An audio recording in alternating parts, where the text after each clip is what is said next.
Last time we were talking, we went over the cardiac cycle curve, right? The really, really big curve with a bunch of different lines on it, right?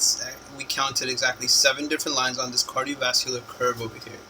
We covered the curve. We talked about how you're supposed to memorize it, how you're supposed to be able to reproduce it, because it's actually something you know already about, in terms of where blood is going and how it's all happening within 1 second, right? The graph only goes from 0 to 0.8 seconds, and you have one ventricular contraction within that much of a time, which makes sense. And we talked about the JVP, right? The JVP curve, and how you're supposed to know exactly what's happening with that with regards to pressure on the tricuspid valve, right? We had all our different moments regarding that, and then we finally landed at this page looking at the left ventricular pressures over time, that curve, to really get a grasp of how things go on with your heart.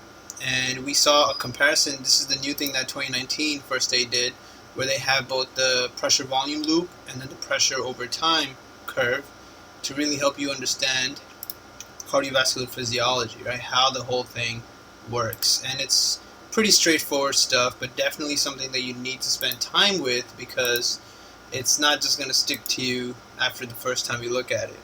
So there's a lot you have to go ahead and do to master that. So we were done looking at all of that. We understood the key tiny differences in each one of these 4 scenarios: aortic stenosis, mitral regurgitation, aortic regurgitation, mitral stenosis. Right? We got what was happening, and that was all covered in the last video. So now I want to look at this question over here, and then we're going to go on to read what's happening on this page with the different scenarios: mitral regurg, mitral stenosis, aortic regurg, aortic stenosis, and really get a understanding of the notes I have over here for each one of them.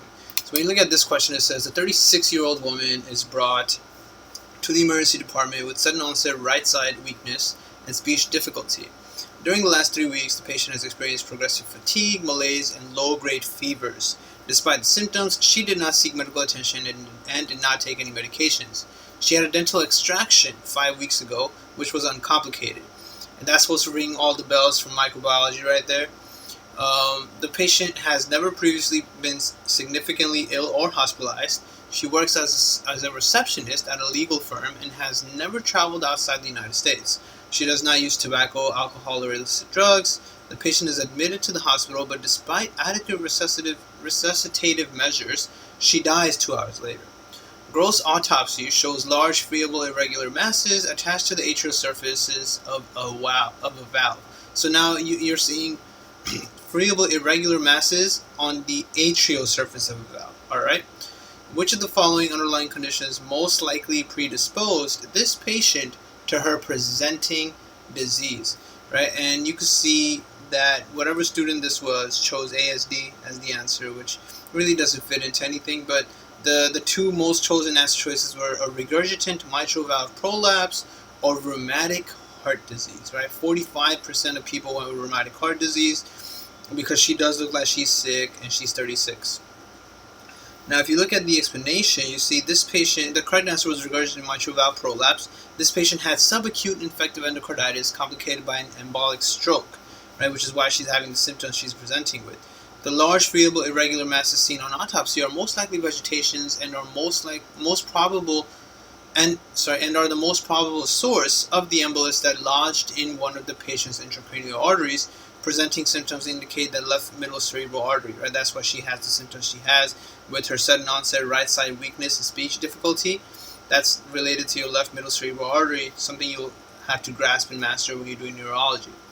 The mitral valve is the most common valve affected by infective endocarditis. Mitral valve prolapse is the most common underlying valvular disease predisposing to the development of IE in developed countries, right? She was not an immigrant in this question, particularly when it is associated with coexistent mitral regurgitation.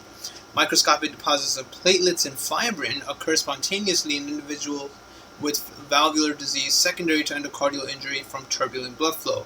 These deposits then become colonized by microorganisms, in this case scenario, strep viridans after the dental extraction she had during episodes of bacteremia following a dental extraction, right? So that's basically what happened with that patient. Pretty straightforward stuff, right? Answer F is wrong because rheumatic heart disease is a late issue of acute rheumatic fever, and all of that would probably be more likely in a patient who is an immigrant. Right, so this was a very important question here in the sense that it taught a lot. So a lot happened right there. Then you have another question on the right side. It says, a 32-year-old woman comes to the office due to progressive exertional dyspnea and easy fatigability. She immigrated to the United States from India several years ago and reports a history of rheumatic fever during her childhood.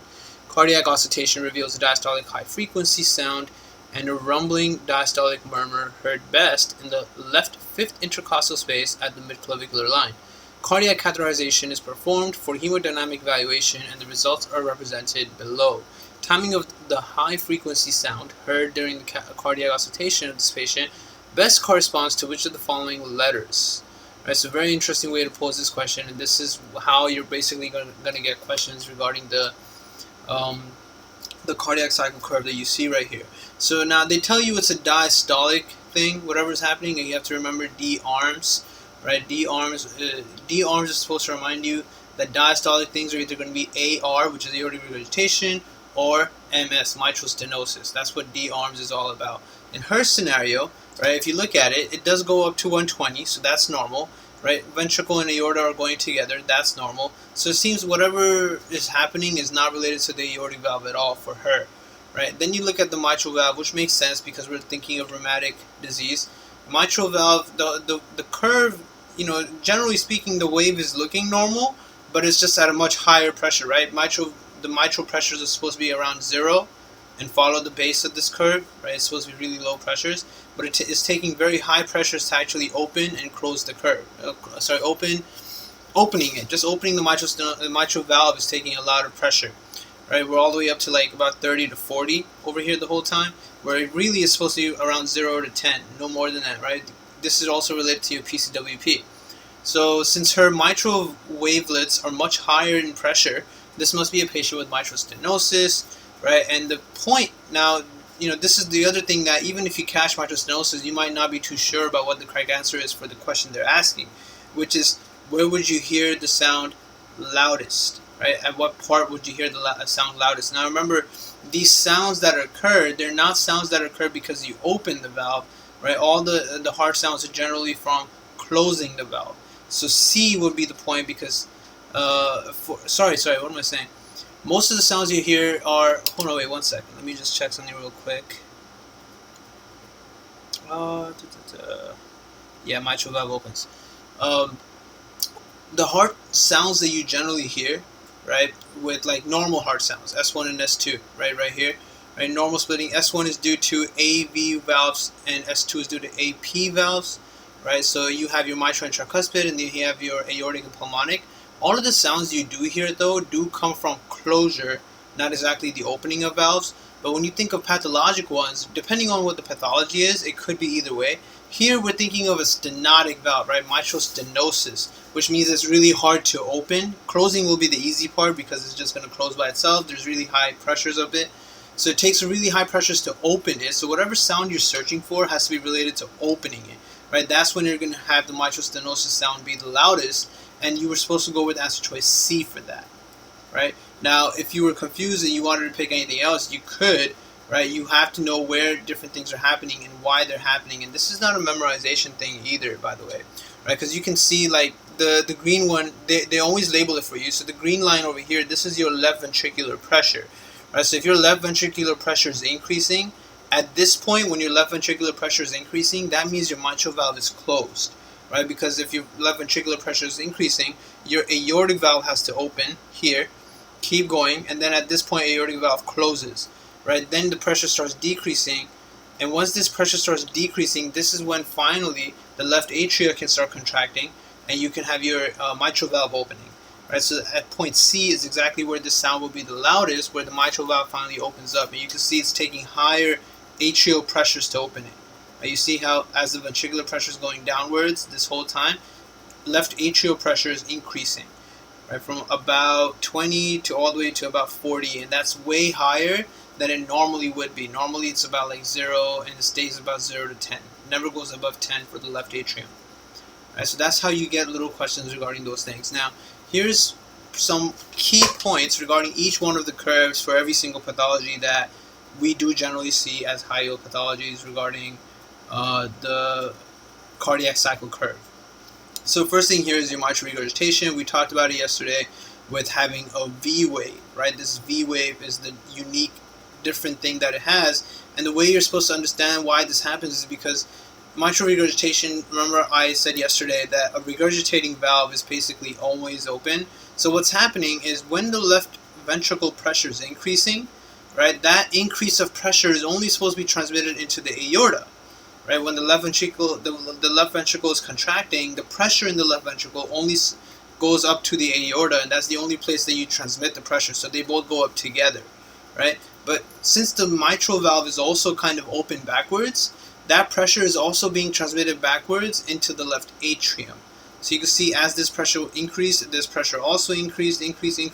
As soon as the aortic valve closed, shortly later your mitral valve opened. Right, and you can see the mitral valve opened at a very, very high pressure. It's open the other way though, right? It's open the wrong way at this point, and then your ventricle pressure comes downwards, right? So this is a very interesting waveform that this has, the way that you see the V wave. This is pretty interesting because it's very different from everywhere else. You're not going to see it anywhere else for that matter. Alright, so this little wave, because you see it did start at 0. It started at 0, which means there's no mitral stenosis, but as the ventricular pressure went up, so did this pressure over here, right? Because it's kind of opening the other way, it's fluttering backwards, and as your left ventricle is contracting, blood is also going into your left atrium, not just into the aorta. Alright, and then finally, we're right here where it says mitral valve opens, it does open again, but it opens into the left ventricle now. Whereas previously, this entire time over here, the mitral valve is kind of opening backwards into the left atrium. So mitral regurgitation, since you can see that it's open this whole time, that's how you're supposed to understand it's going to be a holosystolic kind of murmur. Right, so let's read the note on it. So the high V wave indicates that the mitral valve opened at a high pressure, but it opened in the reverse direction. The mitral valve should open into the left ventricle, sending blood from the left atrium. Here, it regurgitates blood back into the left atrium, so the mitral valve is essentially opening into the left atrium. Once the left ventricular pressure decreases, the mitral valve opens correctly into the left ventricle, which is right here. Right, so this whole time though, after it said mitral valve closed, this whole time it's opening backwards into the left atrium, which is incorrect. But after the pressures go down, you see once the left ventricular pressure decreases, mitral valve opens into the left ventricle correctly. May lead to pulmonary venous congestion, which causes dyspnea. The holosystolic murmur is heard best at the left midclavicular line and may radiate to the back, just because of the way flow vectors look like, right? Always remember of which way is blood moving, and that'll remind you where you're going to hear it correctly and where it's going to radiate to, if it'll even radiate. It will increase in cases of increased afterload, such as squatting or hand grip, because the regurgitant mitral valve will be preferred over the high pressures behind the aortic valve. Right, so this is another very high yield thing that always comes up, right? Squatting, hand grip, any of these other mechanisms, Valsalva maneuver, all that stuff. So to increase the sound of mitral regurgitation, you can only increase sounds if more blood is going through that valve. So if you want to make more blood go through the regurgitant mitral valve, you have to make it harder for the blood to go through the aortic valve. And the only way to make it harder for blood to go through the aortic valve is to increase afterload. If you increase afterload, you increase blood pressure in general. When your left ventricle is contracting, it won't really be able to send blood into the aorta very easily, because the aortic valve is going to be very hard to open. There's going to be a lot of afterload on top of it. So more blood starts going through the backwards open regurgitant mitral valve during this part right here, during the V wave. So that's why squatting and hand grip are both great ways to make the mitral regurgitation louder, and that kind of helps you confirm what you're hearing and makes, if you think it's supposed to get louder and it actually does get louder, then you're most likely correct on assuming this is a patient with mitral regurgitation. Now the link that I have here, I told you guys yesterday that if you do want to hear the sound, for yourself, you can just go ahead and type in those links that I put over here. These are actually really good links coming from Amboss. Right, so what they do in this on their videos for the heart sounds is they move the stet around, right? So they're moving the stet around in different places, and depending on where they're moving the stet, it's either going to get louder or not get louder, or something's going to change. So just a while ago when they put it up here, there was no sound because there really is no reason for there to be sound, right? And we just discussed that this holosystolic murmur should be loudest at this point over here, right? The left mid-clavicular line, and that's right there. So he hasn't gotten there yet. See, now we move down here, and you can still hear it. It is still pretty loud. It is still pretty loud. Then when they move to that last spot, it gets the loudest. It gets extremely loud. And it's a very interesting sound in the sense that it's actually going to be the whole systole. Right after S1, you hear some kind of shh the whole time, and then it goes to S2 and it stops. The whole time you hear it. And the reason you hear it the whole time is because it is a holosystolic murmur. The whole time your left ventricle was contracting, some blood was going backwards to the regurgitating mitral valve. If that mitral valve wasn't regurgitating and it was closed, there would be no sound in between.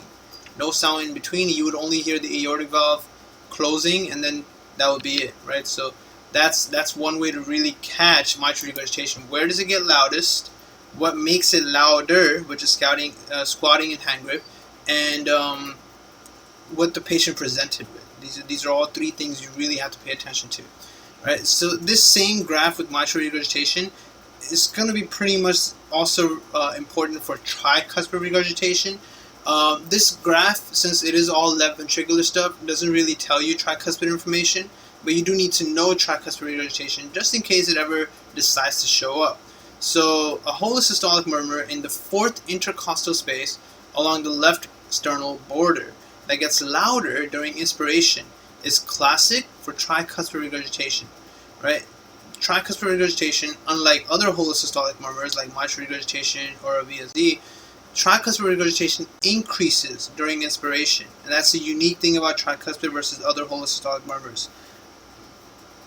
Inspiration causes a period of negative intrathoracic pressure, allowing for increased venous return to the heart, ultimately producing increased right ventricular stroke volume. This excess blood volume must be entirely ejected through the tricuspid valve, producing the increased intensity of the murmur. The left ventricle stroke volume is affected in the opposite manner with inspiration decreasing venous return from the pulmonary veins, leading to a reduction in left ventricular stroke volume. Consequently, the left-sided holosystolic murmurs of mitral regurgitation and the VSD do not really change with inspiration. Right? So if you get a question where it looks like it could be mitral regurgitation, it could also be a VSD, or it could be tricuspid regurgitation, and then they maybe give you a phonogram. Instead of having you hear it, maybe they give you a phonogram where you can see the image of the murmur, and it looks like a holosystolic murmur between S1 and S2. There's lines throughout the whole thing. That would most likely be tricuspid regurgitation if they tell you that inspiration made the murmur louder, right? Made it louder because inspiration increases venous return to the right heart. With more blood, you're going to have more sound from that valve that isn't working correctly. Always remember that. Any maneuver that decreases the amount of blood in your heart will probably make the murmur softer. So you have to think of things like standing up, for example. When you stand up, because of gravity, there's lesser blood in the heart, right? Blood all goes down, and at that point, a lot of murmurs actually decrease. Now, over here, this is your mitral stenosis, the thing we just did a practice question of earlier. And you can see that the mitral valve, or the left atrial line, is pretty much how it's supposed to look at most times. It's just at a much higher pressure. It's supposed to be at 0, but it's all the way up to 30 and 40 now. And everything else looks normal, right? The aortic and left ventricular pressure is going up to 120. It opened at 80, so everything is pretty much good over here. So mitral valve issue, mitral stenosis. It takes higher pressures to open the mitral valve, and it closes as soon as the pressure goes a little down. Thus, closing and opening both occur at high pressures. This means the left atrium is constantly in high pressure, and this can be checked via the PCWP. May also lead to pulmonary venous congestion, just like mitral regurgitation, which causes dyspnea. Mid-diastolic murmur with the opening snap is best heard at the mid-clavicular fifth intercostal space. A decrease in time between the aortic component of S2 and the opening snap is actually due to higher left atrial pressure, which indicates worsening mitral stenosis. Right, mitral stenosis is going to have something known as an opening snap. We're going to see that when we get to the, where is it? Mitral stenosis, right here. Yeah, mitral stenosis, you see? And remember the D arms thing I was just telling you guys earlier? There's two diastolic heart sounds, only two issues, pathological heart sounds. There's aortic regurgitation and mitral stenosis, so that's what ARMS is about. Right, so they all occur after S2, and you can see there's an opening snap after S2 for mitral stenosis. Right, so that's kind of what we're looking at right now. And you can't really per se point that out on this image, but if they ever did ask you to point it out, then it'll be wherever the mitral valve kind of opens. Right, that's where your opening snap is going to be. And it's a snap, right? It's going to be loudest at where the mitral valve opens because it took a high pressure to increase, an increased high pressure to actually open it. And this is the other thing they kind of test you on, this physiology or pathophysiology, right? So if the time in between the aortic component of S2 and the opening snap is decreased, then that means there's higher left atrial pressure. Basically, the time between the aortic valve closing and the mitral valve opening. If they start becoming closer together, this distance over here becomes smaller, that's a worsening of your mitral stenosis, right? Graphically over here, the distance between S2 and OS, which is your opening snap, if this distance decreases, that means that the mitral stenosis is worsening. All right, and that's pretty problematic, and you usually have to do surgery for it, otherwise it's just going to lead to pretty problematic issues for the patient. Now we're looking at aortic issues, right? So with aortic issues, you again want to check your mitral valve, make sure everything's correct with the left atrial pressure, and it is. It's just going up and down pretty casually, and it's at the 0 pressure, right? So nothing crazy here. Then you look at your left ventricle and aortic pressures, and you can see there's something off about how the left ventricular pressure is. Right? The left ventricular pressure looks a little weird. This part was never there before, and you can see that they do go up together. However, they go up too far up, right? 150. It's supposed to go up to about 120. That's your normal blood pressure, 120 over 80. But this guy, it went up all the way to 150, and your aortic valve actually opened at about 50 instead of opening at about 80. Right, so something's not right here. So when this happens, this is aortic regurgitation, right? Not aortic stenosis, and we're going to see the main difference between the two. This is aortic regurgitation, where as the left ventricular pressure is increasing to a really, really high number, that pressure is also going backwards into the aortic valve. Right, so the aortic valve is going up with it. So they both go up together, but they go up too high. The most striking feature is that the dicrotic notch is gone. It forms when the AV, the aortic valve, closes and causes aortic pressure to increase. Here, since it is a regurgitating valve, it technically never closed because it will open up in the opposite direction into the left ventricle. The left ventricular and aortic pressure are also much higher, 150 instead of 120. Also, the aortic valve opens with a lower pressure, near 50 instead of 80, like we just pointed out, because a regurgitating valve is technically always open.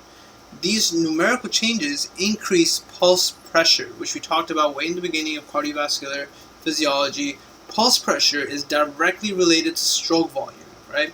If you increase stroke volume, you increase your pulse pressure. In aortic regurgitation, because there's blood coming back from the aorta into the left ventricle, there's going to be extra blood in the left ventricle because now you're adding blood from your backwards open aortic valve, and then later you're also going to add blood from the left atrium through the mitral valve. So you're adding a lot of blood into the left ventricle, which increases stroke volume. If you increase stroke volume, you increase pulse pressure, which is further visible by how high this difference is. Right? So now you go from 50 to 150 after opening the aortic valve, which is not normal. It's supposed to be 80 to 120. Note a high pulse pressure, something called a water hammer pulse, and a high-pitched diastolic murmur, heard best at the second right intercostal space that does not radiate to the carotid arteries. Right? Second right intercostal space is where you're going to hear it best, and it doesn't radiate to the arteries because it's actually flowing downwards. Right? The flow vector is backwards. It's down from the aorta into the left ventricle. Right? So this backwards flow vector is why it's not radiating to anything. Actually, it's not going to radiate anywhere. then when they say, with blood returning from the regurgitation valve and blood entering from the left atrium, the end diastolic volume is greatly higher, which is basically the same as saying your stroke volume is going to be higher later. Look for a carotid pulse and high-pitched, non-radiating, blowing, decrescendo, early diastolic murmur, heard best at the left sternal border, since that's where the blood is regurgitating towards. Right, so it's regurgitating towards the left sternal border this way, so you can hear it louder on the left sometimes. Now, the main thing about this is, remember D arms, if you have a question and the murmur is diastolic, you're down to one of two answer choices. You're either going to be aortic regurgitation or mitral stenosis. Those are the only two high-yield diastolic murmurs you're going to hear. Everything else is usually going to be systolic murmur. The last thing we have is aortic stenosis, which is this one right here. Right, so if you look at the graph, pretty much you can see the mitral valve stuff is all normal. Right, up and down, very casually at zero pressure. You look at your aortic valve, it opens at about 80, but then you see it doesn't go up. It's supposed to go up with the left ventricular pressure, right? They're supposed to go up together, and you can see the left ventricular pressure is going up way too high, all the way to 150. That's too high. So here the issue, compared to the other one, where they go up together all the way, here the issue is the aortic stenosis. Your aortic valve is so stenosed, it's so stenotic, it doesn't even want to go up with it. The valve is just up to here. That's it. It can't even open too much. So you can see it took a lot of pressure to finally get it to open, and then the pressure shot up. Right? So your left ventricular pressure is extremely, extremely high, while some blood is being pumped into the aorta, and then as soon as pressure comes downwards, it just closes. You see how early it closed? It closed way too early, and then the distance between that and mitral valve opening is super far away. Right? Super far away. So aortic stenosis, it takes a slightly higher pressure, 90 instead of 80, to open the aortic valve, and the left ventricular pressure goes all the way up to 150, way above the aortic pressure, because the left ventricle has to use a high pressure to try to push open the stenotic aortic valve. The crescendo-decrescendo murmur will be loudest during the ventricular ejection phase when the aortoventricular pressure gradient is highest, which is part B. Right, so right up here, when the difference between here to here is maximal, right up here, which is labeled point B on this little image, which is also showing you aortic stenosis, that point B is where the murmur will be the loudest, right? Because it's crescendo, then it's decrescendo. So crescendo part is all when the blood is going through the aortic valve. That's the crescendo part. At the maximum point, it'll be loudest. Once the amount of blood going through the valve starts decreasing, you have the decrescendo of the sound as well. Point A marks isovolumetric contraction before the aortic valve opens, and point C marks when the aortic valve and pulmonic valve closes, producing the second heart sound. Calcific aortic valve disease is similar to arterial atherosclerosis. This is a pathophysiology that was pretty significant. I learned it from Manboss, talked about it in the last video too, where endothelial lining of the AV or aortic valve cusps is exposed to high pressures and damage, triggering inflammation. Osteopontin is produced, and fibroblasts differentiate into osteoblast-like cells, leading to aberrant bone matrix deposition with valvular calcification and stenosis. Right? Most cases of aortic stenosis are going to be patients like this one over here. We did this question yesterday, where it's going to be a really old, elderly patient, possibly with hypertension or not. Either way, there's aortic valve calcification, which led to aortic valve stenosis.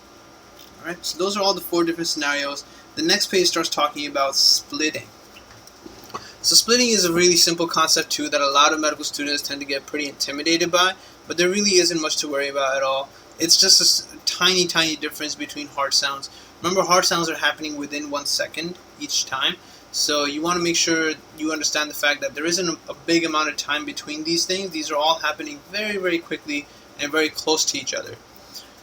So first thing you have is normal splitting. S1 is due to closure of the mitral and tricuspid valves, and S2 has the aortic A2 component and the pulmonic P2 component, right? S2 has 2 components to it.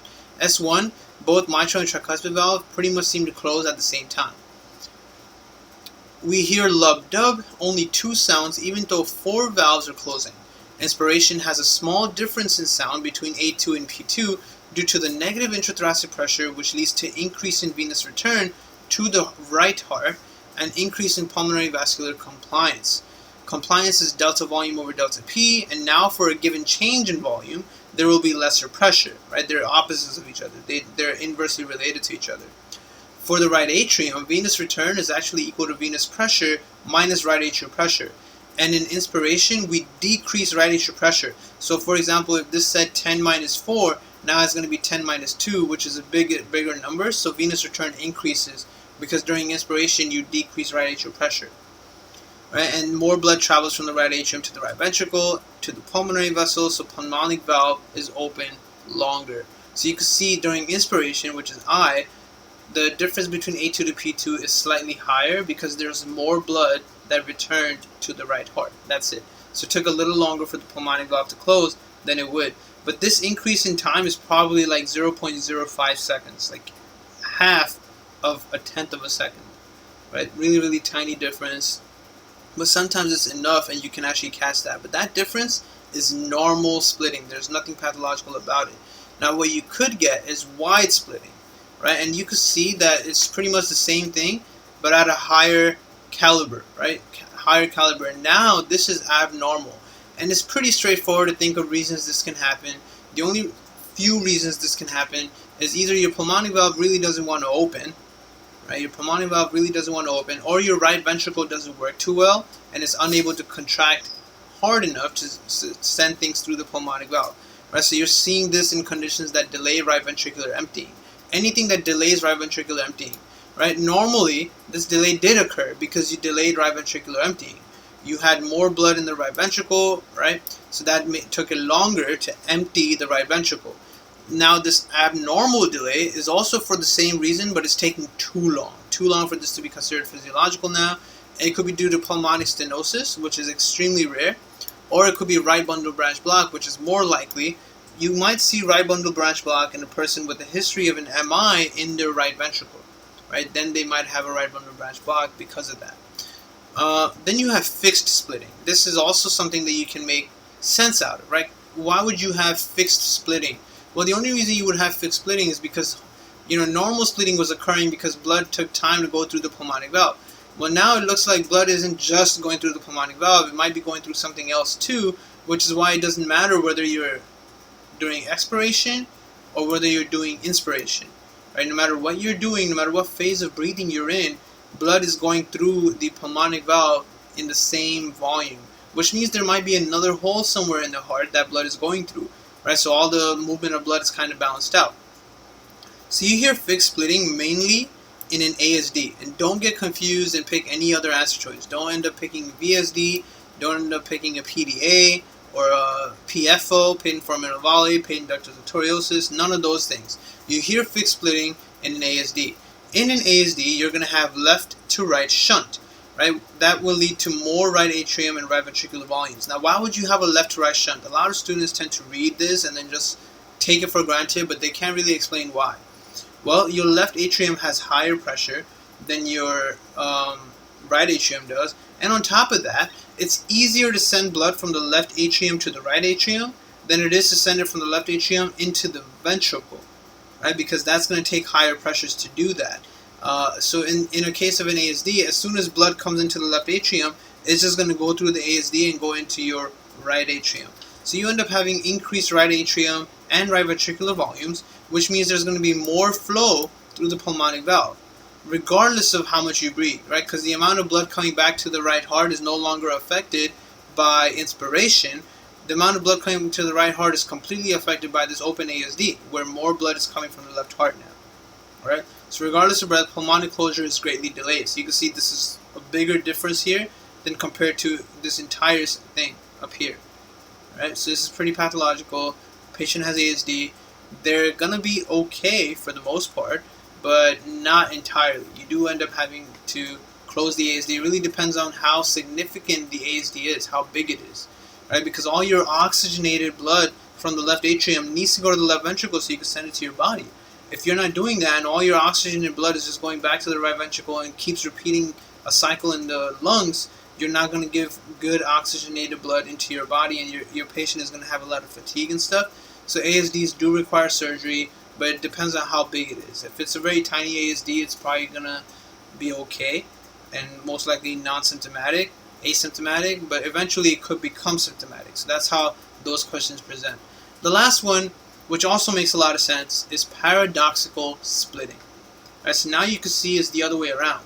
So during expiration, the distance between P2 and A2 is very high. During inspiration, the distance became lesser. So how did this happen? Alright, this is hurting conditions that delay aortic valve closure. Right, so now you're having an issue with the left heart. Aortic valve closure is delayed.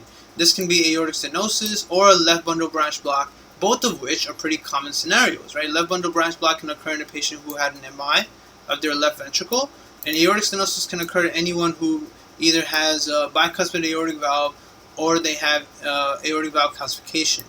The normal order of valve closure is reversed so that P2 sound occurs before the delayed A2 sound. Therefore, on inspiration, P2 closes later and moves closer to A2, thereby paradoxically eliminating the split. Right? So you see the main difference, it's all color-coded. In paradoxical splitting, the red became before the blue. Right? So the thing that truly moved, right? If I was to redraw this, the thing that truly moved was actually just the aortic valve. Right? So if I was to, let me just find that pencil thing. So if I was to redraw this, I would actually draw this the correct way, which would be, you would have your S1 right here still, lined up with the normal. Compare it to the normal splitting, right? Just compare it to normal splitting, not to the other pathological ones. So look at the line I'm making versus the normal splitting.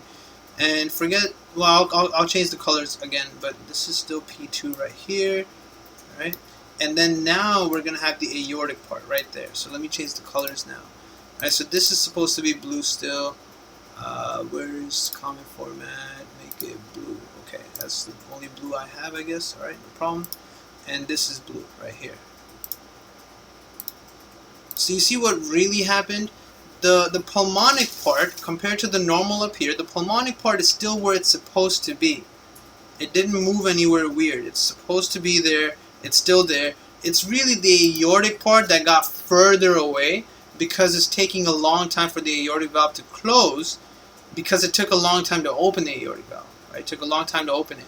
And that's all related to aortic stenosis or right bundle branch block. Now what happens is that when you have let me go back to this right here. Actually, I'm gonna show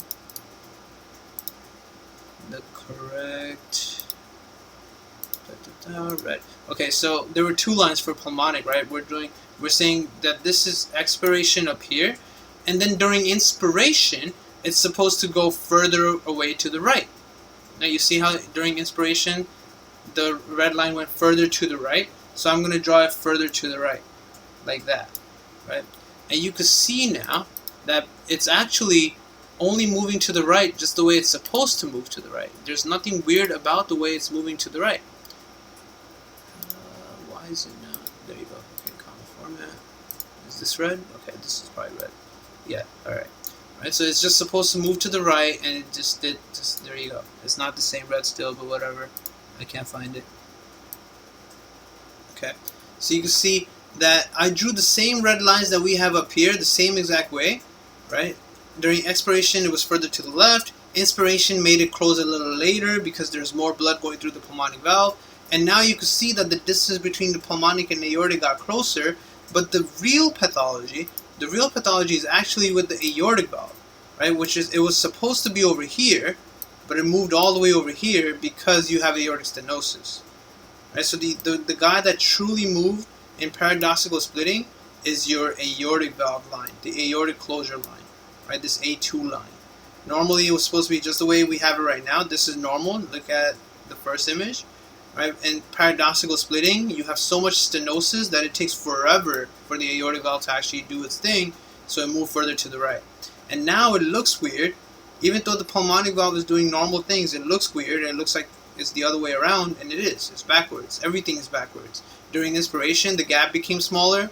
During expiration, the gap looks bigger. And on top of that, pulmonic valve is closing first before the A2 component, which is completely backwards as opposed to normal splitting. They actually look like mirror images now. Alright?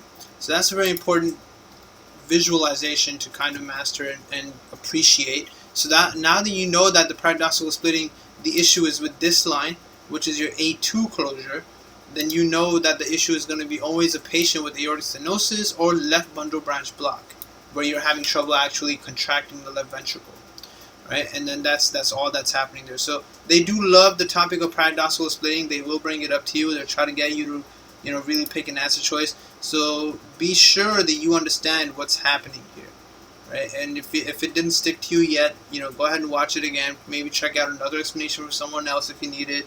But just really understand that the main issue is with the A2 line, not the P2 line. The P2 line is where it's supposed to be, right? And the reason I'm redrawing this is because I'm trying to realign it so that the P2 line is exactly where it's supposed to be. The issue is with the A2 line, right? So here in this drawing over here, it kind of looks like the issue is the P2 line and that the P2 line moved to the left. No, the P2 line is doing its thing correctly. It's the A2 line that's really messed up, and that's why everything looks backwards. Down here are pretty interesting examples of stuff we're going to be seeing, right? So we need to know heart sounds, we need to know flow vectors, where things flow to, and where you're going to hear certain heart sounds the best, right? Because you always get questions on that kind of stuff. And this image here, right? This image here is the same thing we've been looking at so far. The main ventricular curve with the 7 different lines. Here they chose just 3 of them and they put it together. Right, so it's not a whole new graph. You've seen this before. You've seen ECGs before. You've seen blood flow during the whole cardiac cycle, and you've seen left ventricular pressure. Right, so as left ventricular pressure is increasing, blood flow significantly decreases at this time. Right, and you should know where this blood flow must be about if blood flow actually decreased during systole. Right, so blood flow decreased during systole. So we're going to figure that out. This image below shows flow vectors to explain why we hear valves at the location we hear them, and why their regurgitation would be heard elsewhere.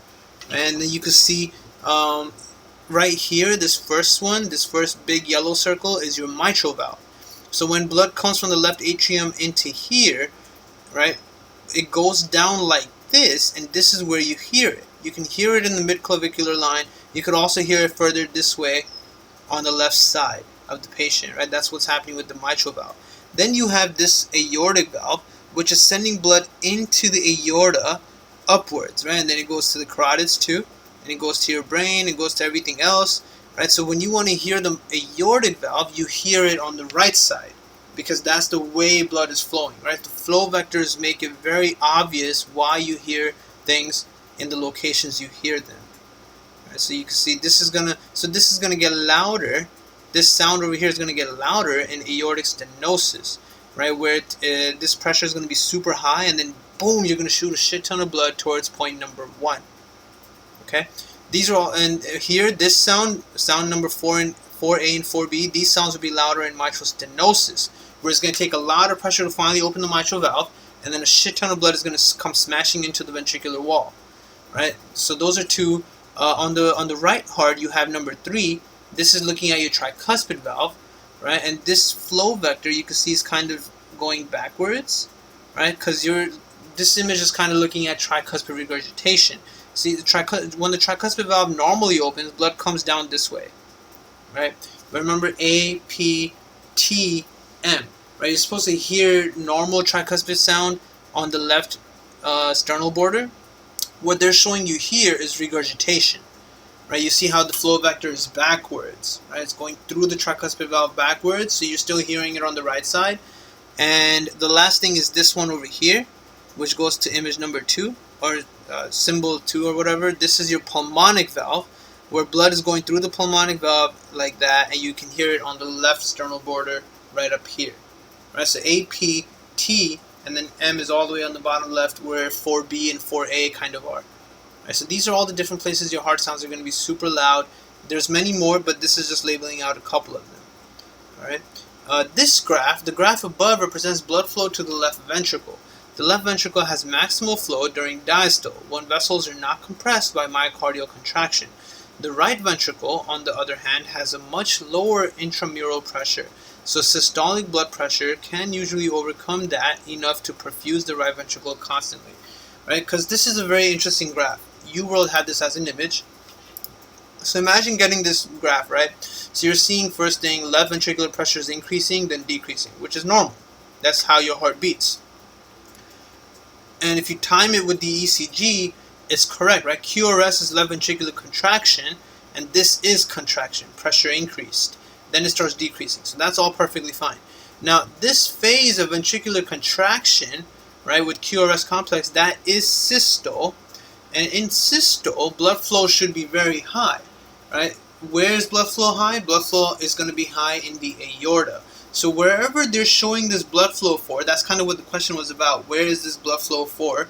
Well, this cannot be the aorta because blood flow would increase when you have ventricular contraction. So they tell you later on that the left ventricle has maximal flow during diastole. The right ventricle, on the other hand, has a much lower intramural pressure. Systolic blood pressure can usually blah, blah, blah. Blood flow to the left ventricle. Right? Blood flow to the left ventricle. Basically, what you're seeing here is in this form of systole, this is basically your coronary, your left and right coronary vessels. That's what you're looking at here, right? They love asking you questions on how the coronary vessels get perfused. And the coronary vessels get perfused in a very weird way during early diastole. During early diastole, which is basically here and here, right? If this is systole, then this must be diastole, this must be diastole, and you can see during diastole, blood flow is very high. The only place where diastole is very high blood pressure is going to be when you're actually filling your ventricles, or when you're sending blood into your coronary vessels, right? The left and right coronary arteries are actually at the base of your aorta, right above the aortic valve. So during systole, there's no blood flow into the coronary vessels. And then when the aortic valve closes, some blood comes back down the aorta and goes into your left and right coronary arteries.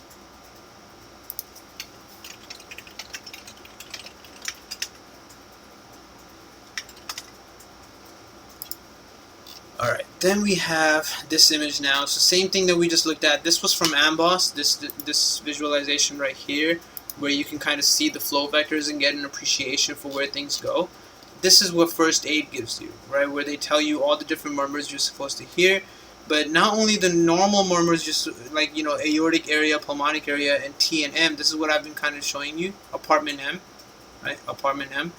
But they have these weird colored points right here where you're supposed to hear other things. You see aortic, pulmonic, tricuspid, mitral, right? You're hearing different things here. Now look at where every different sound goes, right?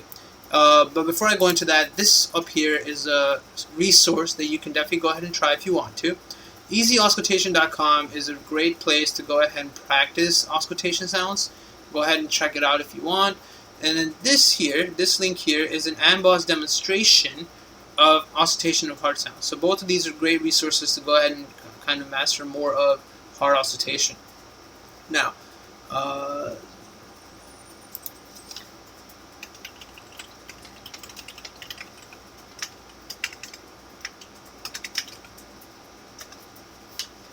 so aortic area, that's your right sternal border, right over here, second right intercostal space on the sternal border. What do you hear? This is going to have systolic murmurs of aortic stenosis, which we talked about, right? So if the aortic valve takes a lot of pressure to open up, when it finally opens up, it's going to shoot a lot of blood in this direction, as you can see over here, right? This location 1A.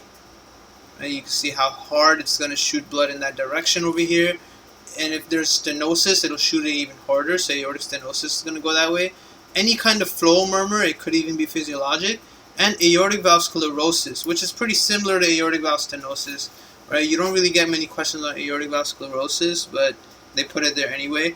Point is, aortic valve not opening, any issues of aortic valve not opening very well, they'll be heard this way. Now, if you go to your pulmonic area, which is over here, you're going to hear another systolic ejection murmur, because pulmonic valve is also related to systole, right? When your right ventricle is contracting, you're going to hear pulmonic stenosis, any ASD, and a flow murmur, right? So this is where you hear both of those very, very well. Now, why do you hear an ASD? Why is an ASD actually very clear in the pulmonic space? You have to remember the way your heart is, right? Your heart is not centered like this. It's kind of laying sideways, right? And since it's laying sideways, remember that an ASD sends blood from the left atrium into the right atrium, and the right atrium is in the front. Your right atrium is in the front, so that's why you hear it best over here in the pulmonic area, right, on the left intercostal space. Your left atrium is in the back of your heart, closer to your esophagus, so that's why when blood is coming from the left atrium to the right atrium, the blood is literally shooting in this direction through the ASD, so you hear it on the pulmonic area very, very well. Tricuspid area down here, you can hear holosystolic murmurs. Most of those regurgitation things, right? Tricuspid regurgitation, and then a VSD. And the only diastolic murmur is tricuspid stenosis, right? But this is a very, very rare heart sound. You're almost never going to get tested on this. I don't even think I've ever seen a question on tricuspid stenosis. The only diastolic murmurs you need to worry about are AR and MS, aortic regurgitation, mitral stenosis. But you see mitral stenosis, you can associate tricuspid stenosis with that too. They're both diastolic valves for the most part. Both of those valves, their job is to fill the ventricle by opening. So one of the diastolic murmurs you can hear here is your tricuspid stenosis. Why is ventricular septal defect? Why is a VSD holosystolic? We understand why tricuspid regurgitation is holosystolic, but we'll talk about that too. Tricuspid regurgitation is holosystolic because the whole time your right ventricle is contracting, it's supposed to send blood into the pulmonic valve, but it's also going to be sending some blood backwards through the tricuspid valve back into the right atrium the whole time, which is why it's holosystolic. A VSD, right? A VSD is also holosystolic. You see, you're hearing it over here, which means you're hearing it on the front of the heart because the back of the heart is over there. What does a VSD do? It causes a left to right shunt, right? You're going to have blood going from the left ventricle into the right ventricle because that's easier than sending blood into the aorta, right? The aorta has high afterload, it has high blood pressure up there. It's not easy to open the aortic valve, and later on it's going to only get harder to open the aortic valve because of stenosis and calcification. So a VSD also shoots blood straight forward but lower. So instead of being up here, this is ASD, this is a VSD. Right? It's shooting blood straight forward from the left ventricle into the right ventricle, and you're going to hear it really loud in the tricuspid area. Holosystolic, the whole time your left ventricle contracts, blood is being sent into the right heart instead of being sent into the aorta and the rest of your body. Then you lastly have your mitral area all the way down here, mid-clavicular space, and the fifth intercostal space. Right? You can hear a holosystolic mitral regurgitation, a systolic mitral valve prolapse with the mid-systolic click, and a diastolic mitral stenosis. Right? That's the MS of D arms. And why do you hear them here? Okay, so holosystolic murmur mitral regurgitation. Why do you hear this all the way over here? When you have systole and your left ventricle contracts, it's normally supposed to send blood into the aorta. But the aortic valve is hard to open, so a lot of blood goes backwards from the mitral valve into the left atrium. For some reason, it's going to be super loud in this area because it's kind of making the mitral valve open backwards. But you know, this fluttering movement of blood going backwards into the left atrium, it also moves forward, right? Fluttering is back and forth, back and forth. Every time it moves forward, there's like a drumming thing happening right here. Right? You're just drumming back and forth like that. And that drumming sound happens here. There's nowhere else to hear it up here because the left atrium is in the back of the heart. So you're not going to hear it in the front anymore, right? All your heart auscultation is in the front of the heart. So you can't hear sounds in the back of the heart. I mean, you could put your stet on the back of a person's, but then you're really going to hear their lung better than you're going to hear their heart. Right? So mitral regurgitation is actually heard very well here. And mitral stenosis is also heard very well here because the mitral valve opens in this direction, just like we saw here. Mitral valve opens in this direction and sends out blood in this way. If it's going to take a lot of pressure to open it, it'll send blood even harder this way, and you're going to hear it radiating all the way to this corner as well. And we're going to see questions on that pretty soon. The only thing left now was this thing here, right? Your left sternal border. You're hearing some weird things on your left sternal border that didn't really fit any one of these areas. And that's what we kind of did not really get to see here either. So first one we have is aortic regurgitation, which is the other D arms, AR, MS. Where AR is your aortic regurgitation. Aortic and pulmonic kind of go together, so you can remember pulmonic regurgitation, just like MS is mitral stenosis, so tricuspid stenosis is the synonymous thing that happens on the other side. Aortic regurgitation is going to be blood coming back down from the aorta into the left ventricle backwards. So that's going to be heard on the left sternal border. Right? Pulmonary regurgitation, same thing again, coming from your Pulmonic valve coming back into your right ventricle. The right ventricle is in the front, and that's also going to be heard on the left sternal border, not back here, not on the right sternal border, but the left sternal border. Systolic hypertrophic cardiomyopathy, which is a pretty high, big deal issue, will also be heard on the left sternal border. What do you hear? What do you hear for hypertrophic cardiomyopathy? Well, remember, hypertrophic cardiomyopathy is a issue of diastolic caliber, right? You have difficulty filling blood into your heart because the muscle of the heart is so thick. So there's no space to actually put blood into the left ventricle. So beating is happening really quickly, and you just keep hearing really loud sounds back to back right here on the left sternal border. Very loud, and they'll tell you other stuff as well, right? And they'll tell you it's not compliant. So the heart sound you'll really hear over here is going to be your S4. And remember, S4 is an early diastolic murmur. Early diastolic murmur, you're going to hear that right here for hypertrophic cardiomyopathy. But other than that, the systolic murmur you hear is the fact that it's just a bunch of muscle clamping into each other every time your left and right ventricle is kind of contracting, because that's all you have. It's just a muscular, hypertrophied heart. Now, this little note here, S1 is best here, right? S1 is going to be heard best in the mitral area. Mitral and tricuspid valve closure is S1. S3 and S4 are also heard here, and they sound better at the end of expiration, which is something that I got from a UWell question, right? You hear S3 in heart failure, and you hear S4 in people who have non-compliant ventricles. And at the end of expiration is basically right before inspiration. What you're doing is you're minimizing the amount of blood that's in the heart. And the other thing you're doing is when you finish breathing out, you bring your chest really close to your heart. Right? When you breathe in, your chest gets further away from the heart. So that's kind of making it really hard to hear stuff. So at the end of expiration, your chest wall is as close as it can be to the heart. So that's one of the main reasons S3 and S4 are heard better at the end of expiration. It's a very silly topic, but the fact that people won't exactly know this makes it a very easy question for people to get wrong. So they love asking this just for fun, I guess. I'm not sure what's wrong with these test writers asking questions that are more hard every day.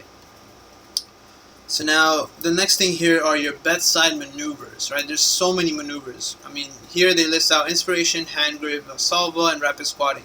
And these maneuvers need to start becoming common sense, not exactly something you memorize either, right? All of cardiac physiology seems very hard the first time you look at it, maybe even the second time you look at it, but eventually it needs to start making sense. It needs to be something that you could have even thought of and written down, not something you memorize, all right?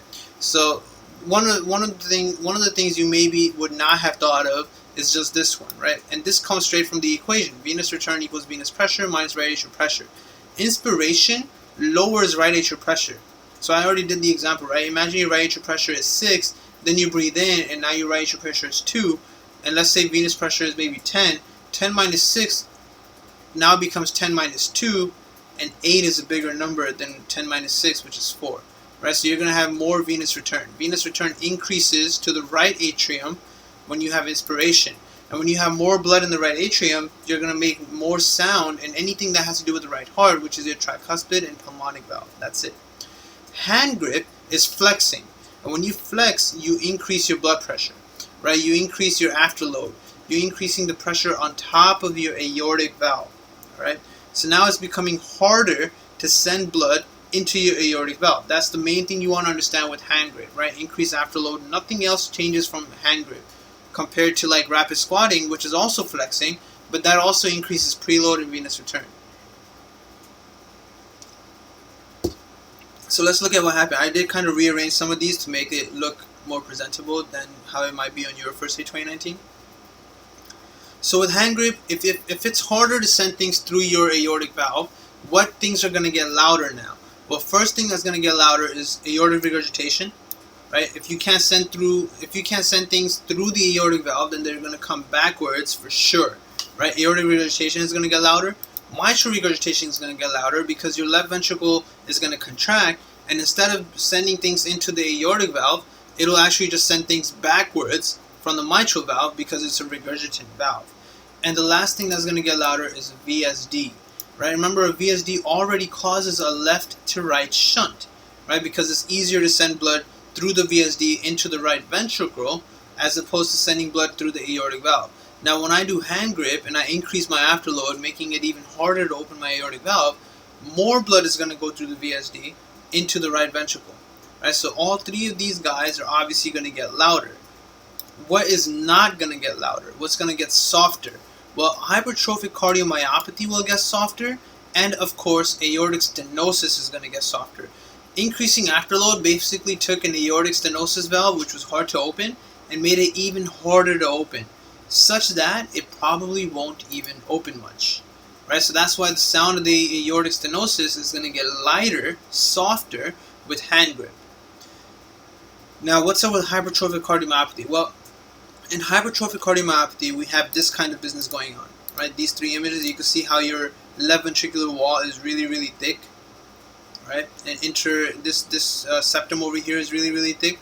It's actually kind of blocking some of this pathway over here. In hypertrophic cardiomyopathy, the anterior mitral valve leaflet and the intraventricular septum block the left ventricular outflow tract, all right? So squatting increases venous return, so the right ventricle pushes the left ventricle away like this. You see the right ventricle's over here. So when you do squatting we haven't exactly looked at yet, but that increases preload. More blood comes back to the right heart. So your right heart is going to push this inwards and pull that like this, right? So it opens up like this last image. And then this area actually is available now. So because of that, it decreases the murmur of hypertrophic cardiomyopathy. Hand grip, which only increases afterload, increases the pressure up here.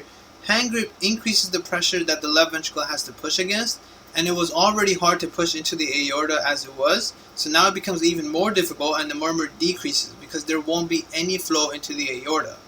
The hypertrophic cardiomyopathy murmur decreases in both squatting and hand grip, but flow into the aorta increases in squatting, while flow decreases in hand grip. Right? This is a very important little physiology you want to get. So we're going to get to rapid squatting eventually. But basically in hand grip, in hypertrophic cardiomyopathy, it's already hard to send blood into the left ventricle, similarly as it was, not left ventricle, into the aorta, similarly as it was already hard to send blood into the aorta in aortic stenosis. Now you just make both of them even harder to do, so you chose not to even do it now. Just imagine like that. So the sound pretty much vanishes. And then the only thing you have to look at separately after that is mitral valve prolapse, which is very different from all these other scenarios.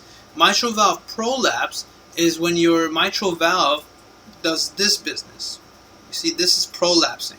The way it's bending like this. And this really happens when your left ventricle contracts, which is systole. Some blood goes into the aorta. Some blood comes backwards like this and just, makes the the mitral valve kind of like fold like this. And this folding sound, this folding action has a sound, and that's the mid-systolic click. So mid-systolic because your left ventricle is in systole. So that click has a later onset in hand grip, right? Because it's already going to be very hard for your systole to even occur, right? A lot of blood is just going to go this way through it in between. Right? So when we have a large volumes, higher preload in the left ventricle, the increased volume actually pulls the valves apart, right? Pulls this and this further apart, making them flat, so they do not prolapse and the click occurs later in systole.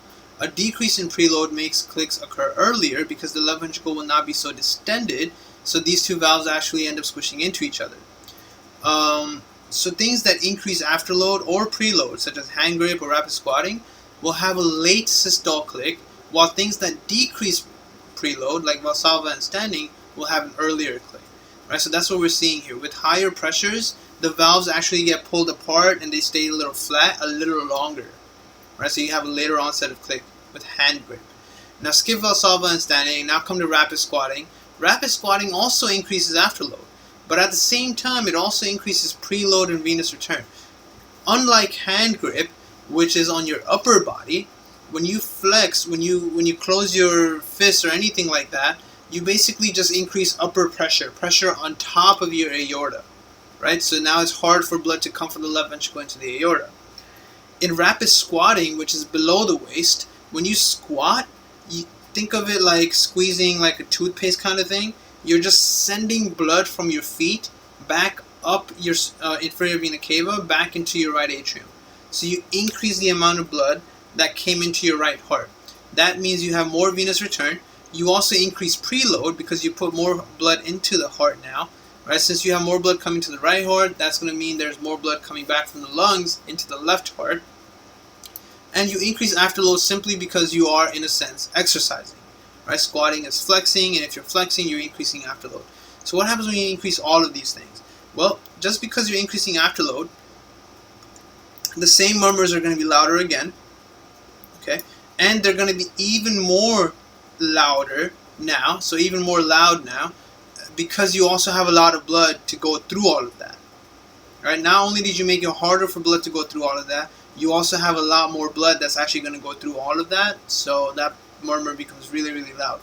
The only murmur that goes down, right? The only murmur that goes down is your hypertrophic cardiomyopathy murmur.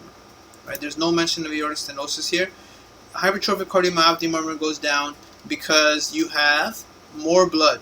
Right? And adding more blood in your left ventricle also does the same thing as you see here, making the space to go into the aorta clear. Right? As in here it's not clear. And of course mitral valve prolapse, just like in hand grip, you're going to have a later onset of click because you added more blood. So you kind of pull these valves apart from each other and made them flat, and you increase the pressure on top.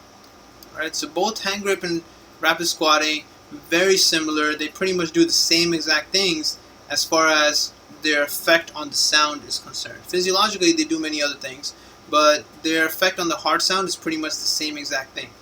Now if you look at Valsalva, which is the straining phase, and standing up, which is just sudden standing up, right? Something that a patient with hypotension would definitely notice, right? Because when you stand up, blood actually leaves your heart, and all of it just goes into your legs, into your limbs, etc., etc. That's kind of how you want to think of it. So you have lesser blood coming back into the heart. Most of it is just going to stay out of it. So with lesser blood, right? With lesser blood, all murmurs become lighter. All murmurs become much lighter because there's no blood to go through the mitral valve, there's no blood to go through the aortic valve, right? So decreased intensity of most murmurs, including aortic stenosis. There's just no blood to go through all of that. So whatever little bit of blood is left to go through any of this is not going to make that much sound. There's going to be more sound in hypertrophic cardiomyopathy. This is the only one that becomes louder. Right? You could think of it as in hypertrophic cardiomyopathy, it's just a bunch of muscle. Right? If you have blood in there, then the muscle gets pulled apart a little bit and the sound goes down, such as in hand grip and rapid squatting. If there's no blood in your heart, it's just a bunch of muscle that's just squeezing into itself. That's it. Just a bunch of muscle that's just like punching itself. The heart is just repeatedly punching itself, so you're going to hear a lot of sound.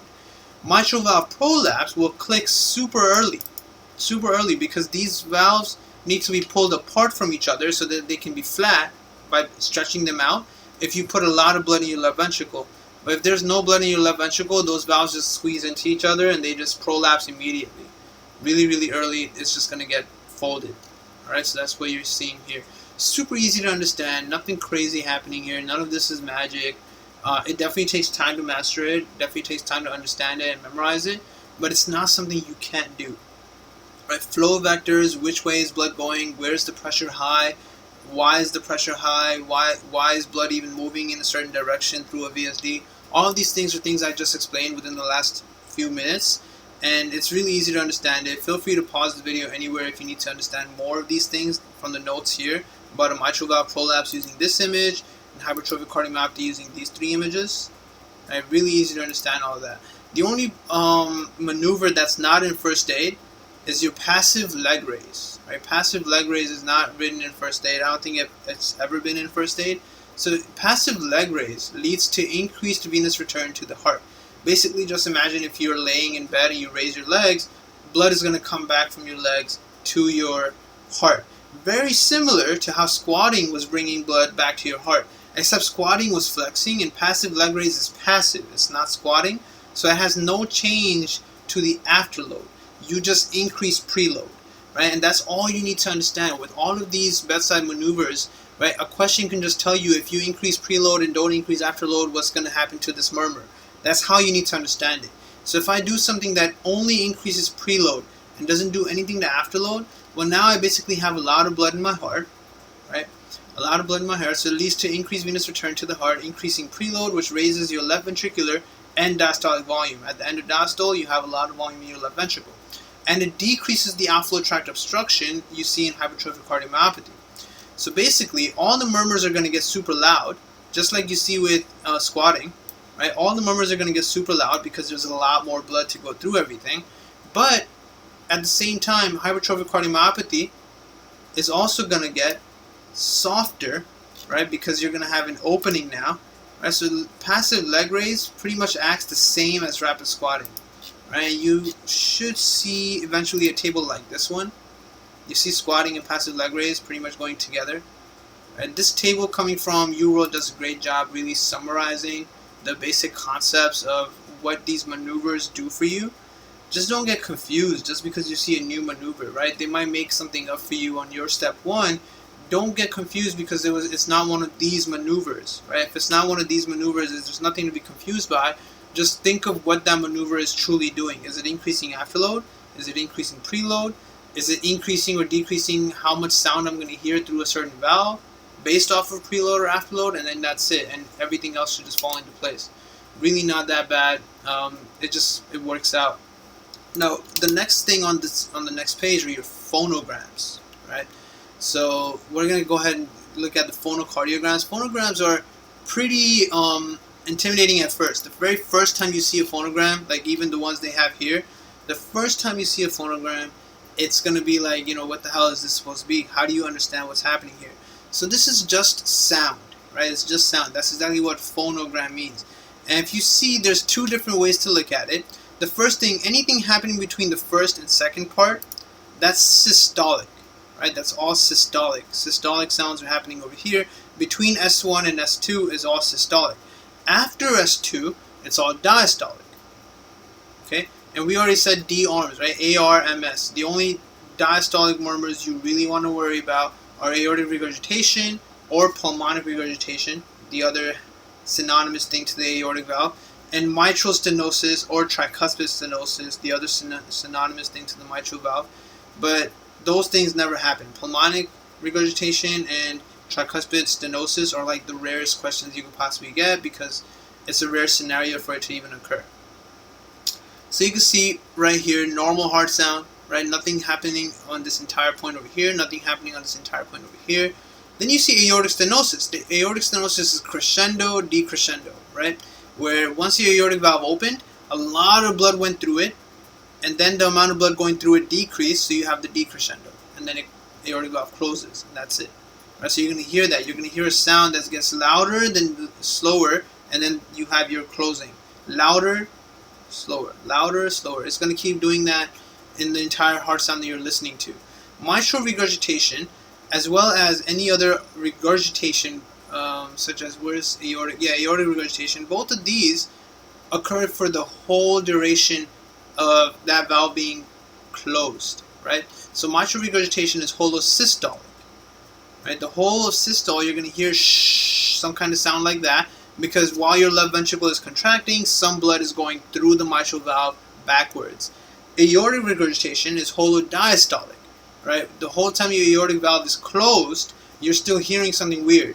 That's because after your aortic valve closed, some blood came back downwards from the aorta into your left ventricle, and that's why you're hearing all of this. And there's a lot of pressure up there in your aorta, right? Especially if you're a hypertensive patient, so a lot of blood comes back down during diastole. Otherwise, there is no real holodiastolic murmur, right? You see over here, no murmur is just holodiastolic, right? So if you have a holodiastolic murmur, a murmur that's all of diastole after S2, so you hear dum, dum, right? You hear the first two sounds of S1 and S2 just fine in between, no sound in between S1 and S2, and then after S2 you're hearing some kind of a lot of sound happening.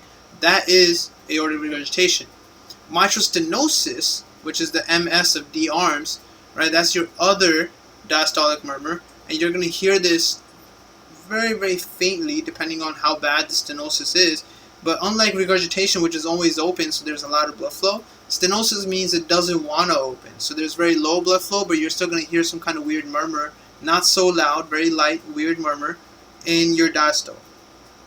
A PDA is the whole time. You're going to hear before S1 and then after S2. The whole time you're going to hear a sound.